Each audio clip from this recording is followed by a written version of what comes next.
মোটরসাইকেলের দীর্ঘ সারি, লাইনে দাঁড়িয়ে অপেক্ষা করছেন শত শত চালক। কারণ হঠাৎ করেই দেখা দিয়েছে জ্বালানি তেলের সংকট।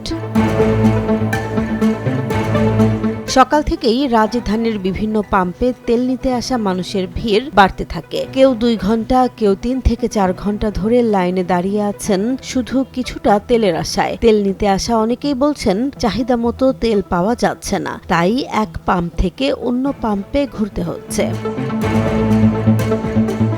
আমার গাড়িতে তেল নাই, 4টা পাম্প ঘুরাইছে, পরে তেল নিতে এসে এখানে 4টা পাম্প ঘুরা ভাই। মানুষজন যেভাবে ফেসবুকে পোস্ট করছে তেল শেষ হয়ে যাবে, মানে তেলের অনেক সংকট, এই কারণে মানে তেল ভরে রাখাটাই উচিত। তো আগে দেখিনি কখনো, আগে আসছি সরাসরি দিকে গেছি, তেল লই গেছে, কিন্তু আজকের যে অবস্থা তাতে তো খুব কষ্ট হইতে আছে তেল লইতে।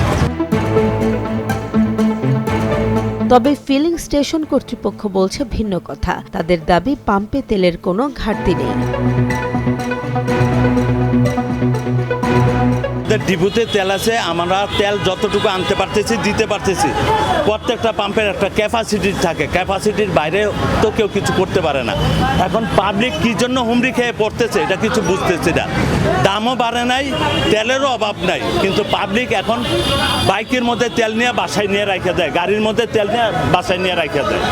মানুষ যুদ্ধ লাগছে বাইরে, দেশে যুদ্ধের মতো একটা পরিস্থিতি।